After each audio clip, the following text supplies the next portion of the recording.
तो स्वागत है आपका हमारे YouTube चैनल में। अगर यह स्टोरी आपको पसंद आए तो वीडियो को लाइक शेयर एंड कमेंट ज़रूर करें। और अगर आप हमारे चैनल पे न्यू हो तो चैनल को सब्सक्राइब करना ना भूलें। तो चलिए वीडियो को शुरू करते हैं। कुछ हुआ है, मन्नत ने उन्हें सब बता दिया। जो कुछ भी हुआ था, कौन लड़की थी। मैत्री ओबरॉय के चेहरे पर अजीब एक्सप्रेशन आ गए। आखिर अभय ऐसे ही किसी अनजान की मदद नहीं करता। मुझे नहीं पता, शायद मैंने उसे देखा था इसलिए मुझे याद नहीं आ रहा। एबी से पूछा तो उन्होंने भी नहीं बताया। मन्नत फिर रोहान की ओर मुड़ी और उससे आज के बारे में पूछने लगी। दोनों अपनी बातों में बिजी हो गए।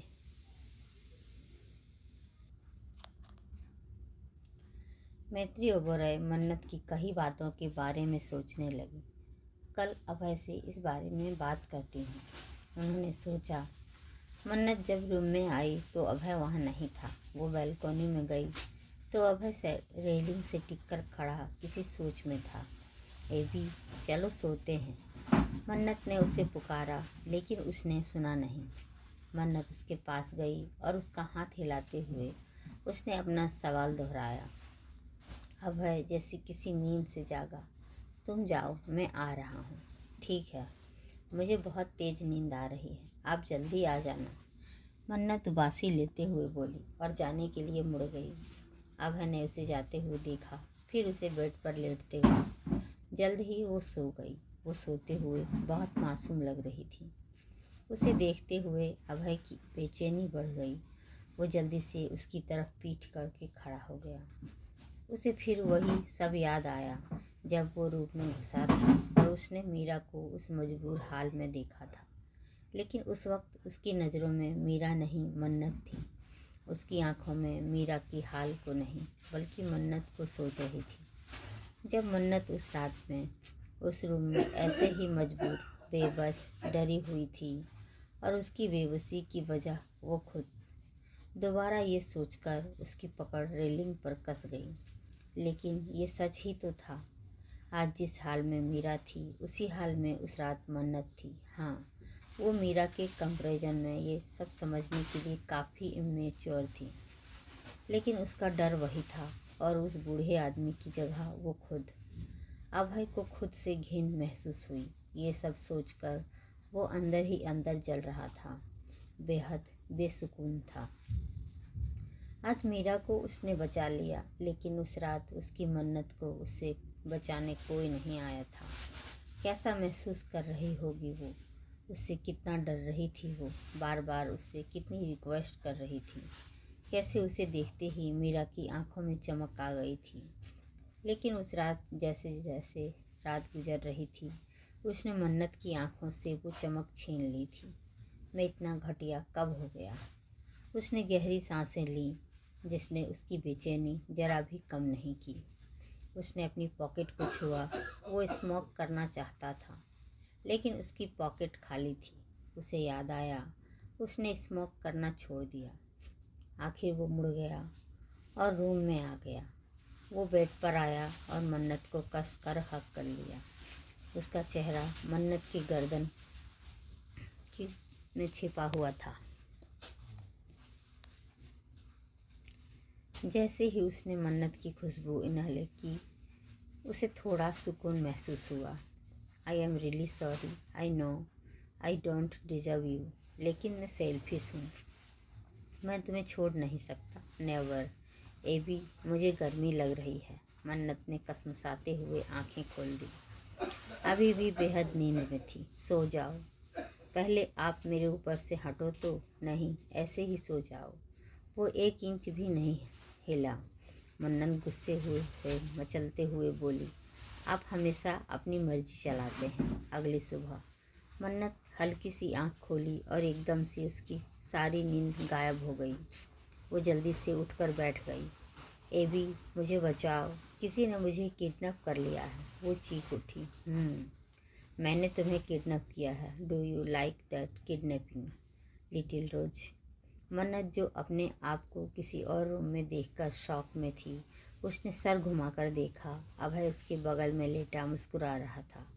उसने मन्नत को अपने करीब खींचा तो मन्नत उस पर छुप गई।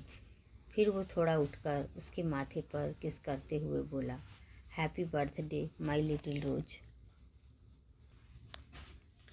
Please subscribe my channel. अब सब में से सिर्फ 32% लोग ही सब्सक्राइब किए हैं मेरे चैनल को। प्लीज़ 15 दिन में मेरे चैनल में प्रॉब्लम आ सकती है। प्लीज़ जल्दी से जल्दी मेरे चैनल को सब्सक्राइब करके पूरा कर दीजिए ना प्लीज़। तो चलिए कहानी में आगे बढ़ते हैं। मन्नत की आंखें हैरानी से बड़ी हो गई। आज मेरा बर्थडे है एबी, लेकिन मुझे तो याद ही नहीं। मन्नत कुछ कसमसस में थी। अभय ने जल्दी से उसके लिप्स पर लिप्स किस किया, क्योंकि तुम बुद्धू हो।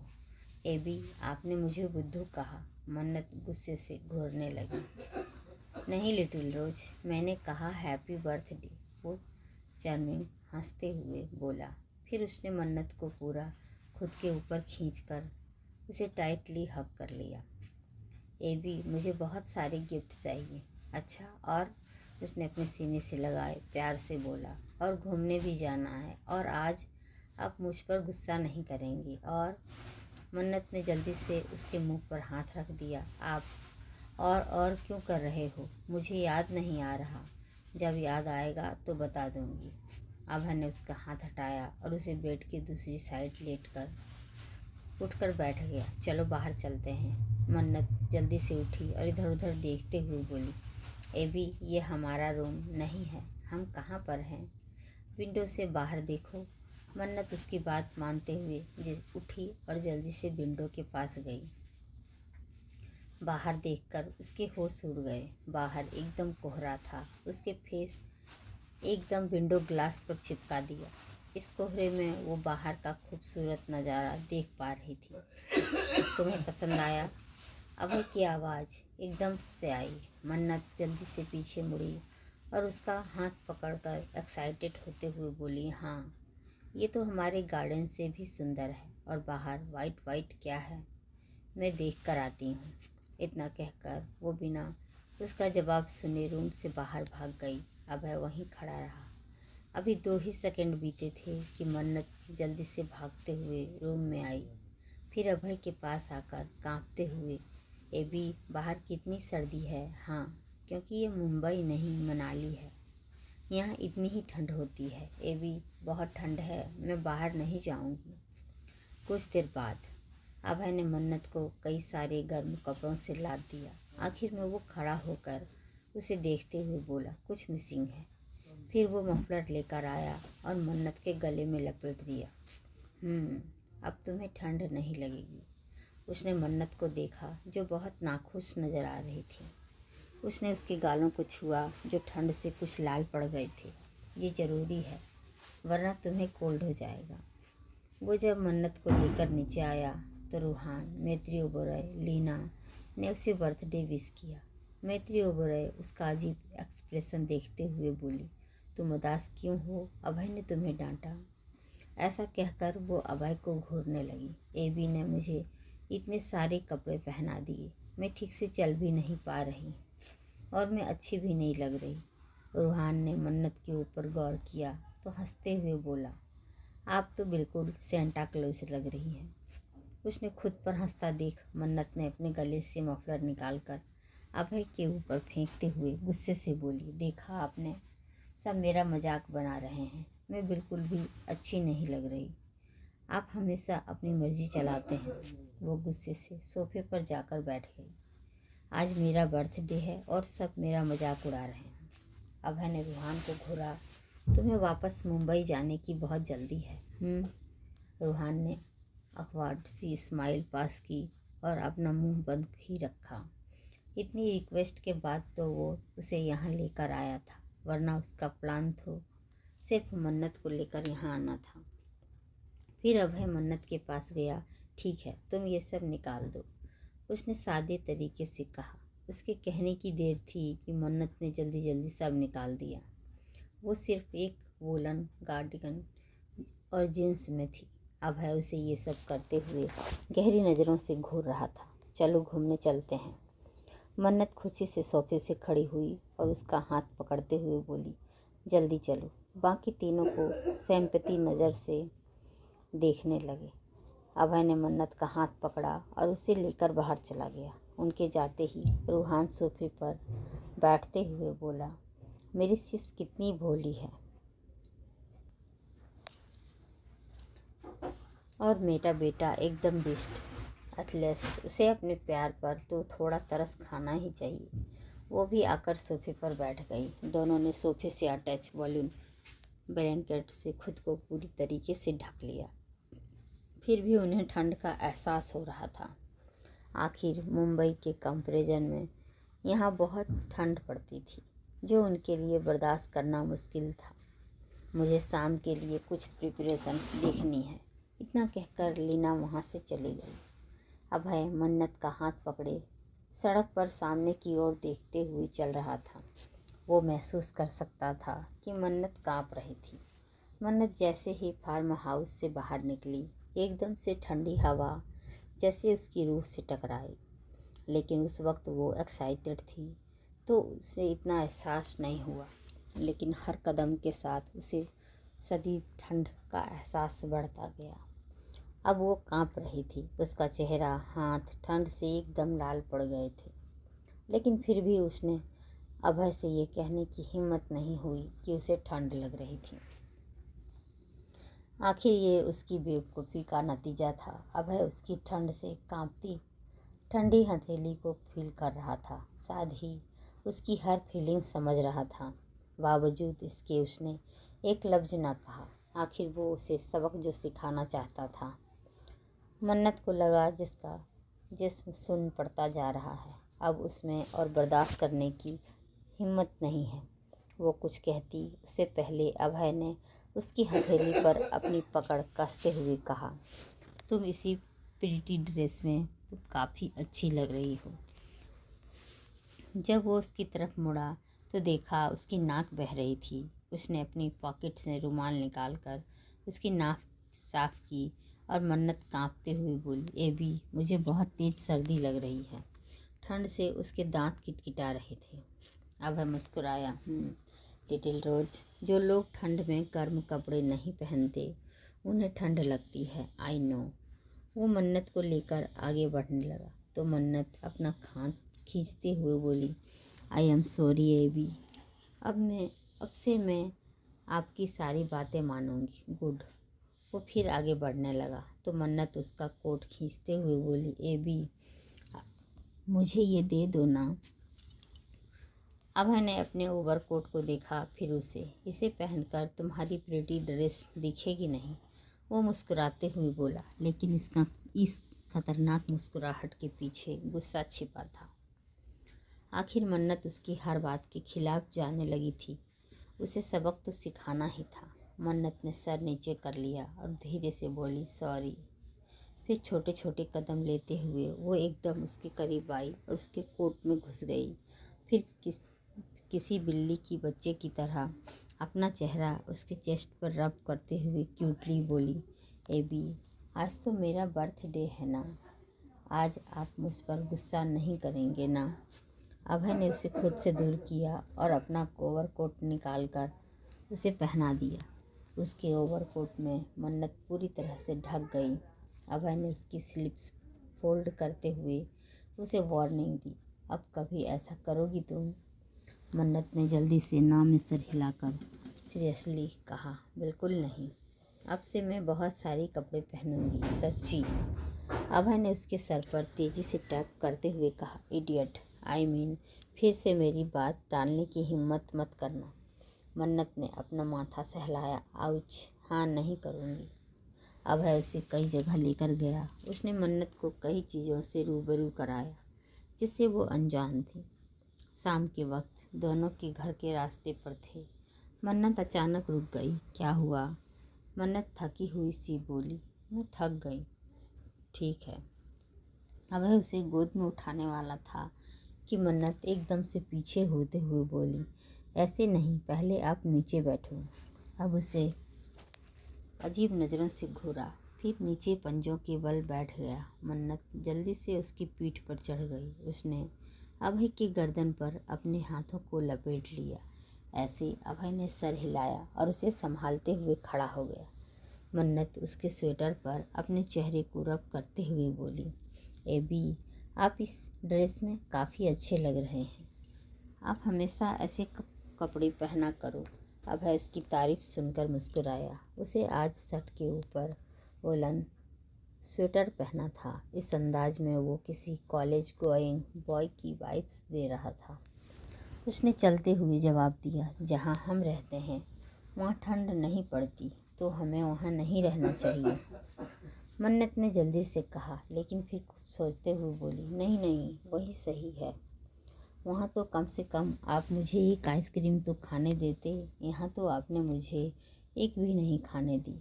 उसने बहुत बुरा सा मुँह बनाते हुए अभय के कान में काट लिया। मन्नत ने अपने कंधे पर कुछ फील किया तो एक्साइटेड से चीख उठी, एबी एबी, ये देखो। उसने उस बर्फ़ के टुकड़े को उठाया, फिर आसमान की ओर देखा। उसकी आंखें एक्साइटेड से चमक रही थी। ऐसा कुछ उसने पहली बार देखा था। वो अभय की पेट से उतरने के लिए हरकत करने लगी तो अभय ने उसे उतार दिया। मन्नत ने आसमान की ओर चेहरा किया, जहाँ से हल्की हल्की बर्फ़ उसके चेहरे पर गिर रही थी। शाम में स्ट्रीट लाइट की रोशनी उसके चेहरे को चमक ज़्यादा बढ़ा रही थी। अभय ने उसी सुकून से उसे देखते हुए हाथ बढ़ाकर उसकी नाक पर गिरी बर्फ़ को हटाया तो मन्नत उसे देखने लगी। उसके चेहरे पर मुस्कुराहट थी। उसने अभय का हाथ पकड़ा हुआ था। तुम इतनी प्यारी क्यों हो? अभय ने सर नीचे कर उसके माथे पर किस किया, फिर उसके चेहरे को अपने हाथों में भरा। मन्नत चीख उठी, एबी, आपके हाथ ठंडे हैं। अभय ने उसके गालों को रब किया। वो मन्नत खामोश हो गई। वो झुकाकर उसकी लिप्स के बेहद सॉफ्टली किस करने लगा कि किस ना जाने कितनी एहसास से भरी थी। मन्नत ने उसकी स्लाइव्स को पकड़ते हुए अपनी आंखें बंद कर ली। एक बर्फ का टुकड़ा गिरा जो उनके होठों के बीच रुक गया। मन्नत की पैशनेट अभय की चेहरा जलने लगा। अब उसके चेहरे पर जो भी बर्फ गिरती वो पिघल पर फिसल जाती। अभय ने उसके होठों को छोड़ा, उसके चेहरे पर किस करने लगा। उसका दिल चाह रहा था वो उसे खा जाए। वो ज़रूर ऐसा करेगा, लेकिन यहाँ नहीं। यही सोचकर उसने खुद को कंट्रोल किया और उसके सर से सर जोड़कर एक गहरी सांस लेने लगा। ये कितना अच्छा है नए भी, उसने धीरे से कहा। तो अभय उसकी आंखों में देखते हुए बोला, सच में बहुत खूबसूरत है। अभय मन्नत का हाथ पकड़कर फार्म हाउस में एंटर हुआ। मन्नत की आंखें इधर उधर निहारते हुए खुशी से चमक रही थी, क्योंकि अब वहाँ नज़र वैसा नहीं था जैसा वो सुबह छोड़ कर निकली थी। वो पूरी जगह मेरी लाइट्स की रोशनी से जगमगा रही थी। वो लगे पेड़ों को फेरी लाइट्स से ढक दिया गया था। Happy birthday little rose, little girl, happy birthday angel. अंदाज सबका अलग था, लेकिन फीलिंग्स सेम थी। मन्नत के लिए प्यार। मन्नत ने आवाज़ सुनकर तीनों को देखा और खुशी से मुस्कुराने लगी। उसकी आंखें फेरी लाइट्स की रोशनी से और ज़्यादा प्यारी लग रही थी। तभी अभय ने उसके कंधे पर हाथ रखकर उसे सर पर किस करते हुए बेहद प्यार से बोला, हैप्पी बर्थडे लिटिल रोज। मन्नत सर उठाकर मुस्कुराते हुए उसे देखने लगी। अभय की नज़र उसकी आंखों में होते हुए उसके होठों पर गई, जो कुछ वक्त पहले किसकी हाल वजह से लाल हो गए थे। अभय उसके होठों पर झुकने लगा। उसी वक्त किसी ने मन्नत को उसकी बाहों से खींच लिया। अभय ने फ्रस्ट्रेट होकर मैत्री ओबेरॉय को देखा, क्योंकि वही थी जिसने मन्नत को उसकी बाहों से खींचा था। मैत्री ओबेरॉय भी चिढ़े लहजे में बोली, मुझे ऐसे मत देखो, खुद तो जरा भी शर्म नहीं है तुम में। अपनी माँ के सामने ऐसे ही रोमांस कर रहे हो। अभय उनकी बात इग्नोर कर मन्नत का दूसरा हाथ पकड़ा ताकि उसे अपनी तरफ खींच सके, लेकिन मैत्री ओबेरॉय मन्नत को छोड़ने के मूड में नहीं थी। उन्होंने मन्नत का हाथ नहीं छोड़ा।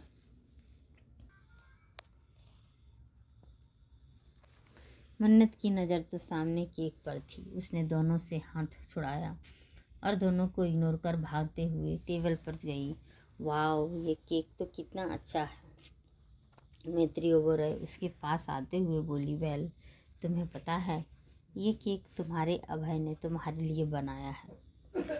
मन्नत ने सुना तो अभय को देखने लगी, लेकिन अभय तो वहीं खड़ा था, अपने खाली हाथ को देख रहा था जो कुछ देर पहले मन्नत छुड़ाकर भागी थी।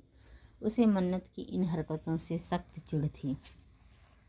एबी, सच में आपने मेरे लिए बनाया है? मन्नत ने उसे पुकारा, लेकिन अभय ने उसकी ओर देखा तक नहीं। मन्नत का चेहरा उतर गया। कैसा बचकाना बैठक पैदा किया है मैंने। मैत्री ओबेरॉय का मुंह बन गया। आखिर मन्नत ने उससे भी हाथ छुड़ाया था, उन्होंने बुरा नहीं माना। मन्नत जल्दी से अभय के पास आई और उसका वही हाथ पकड़ते हुए बोली, अच्छा सॉरी एबी, मैंने गलती से किया, सच्ची। उसका अंदाज बहुत क्यूट था। बहुत गलतियां होती है तुमसे, अभय ने गुस्से से उसे देखते हुए कहा। तो मन्नत अपने होठों पर जबान फेरते हुए बोली, अभी तो इतना गुस्सा करते हो। अगले ही पल वो अभय को खींचते हुए टेबल पर ले जाने लगी। अभी गुस्सा नहीं करो ना एबी, पहले हम आपका बनाया हुआ केक खाएंगे। केक को देखते हुए मन्नत ने अपने दोनों हाथों को रब किया, क्योंकि अभी भी बर्फ गिरी। अभय ने नाइफ उठाकर उसे दिया तो मन्नत ने जल्दी से केक कट कर दिया। उसने केक का पीस अपने हाथ में लिया और अगले ही पल उस बड़े से पीस को अपने मुंह में डाल लिया। सब उसे देखते रह गए। फिर एक साथ सबकी नज़रें अभय पर गिरी, जिसका मुंह हल्का सा खुला था। अभय ने सबकी नज़रें खुद पर फील की तो अपना मुंह बंद कर अपना चेहरा इमोशनलेस कर लिया। असल में सब पीछे से वो एम्बैरेसमेंट छुपा रहा था। उसे पूरी उम्मीद थी मन्नत सबसे पहले उसे ही केक खिलाएगी, इसलिए उसका मुंह खोलने ही जा रहा था। उम्मीद तो बाकी सबको भी यही थी। खैर, अभय ने अपना गला साफ करते हुए कहा, डू यू लाइक इट? मन्नत ने केक का पीस निकाल कर उसे देखते हुए कहा, अभय, ये भी सच्ची सच्ची बताऊं तो आप गुस्सा नहीं करोगे ना? अभय ने ना में सर हिलाया तो मन्नत मुंह बनाते हुए बोली, आपने चीज़ों को ढंग से मिक्स नहीं किया और इसमें चॉकलेट पाउडर भी ज़्यादा है। और मन्नत, जिसकी कुकिंग स्किल्स लाजवाब थी, वो अभय की कमियां गिनाने लगी। आखिर वो कुकिंग के मामले में कोई लापरवाही बर्दाश्त नहीं कर सकती थी। आगे की कहानी जानने के लिए इस वीडियो को ज़्यादा से ज़्यादा शेयर, कमेंट एंड लाइक करें। Thank you.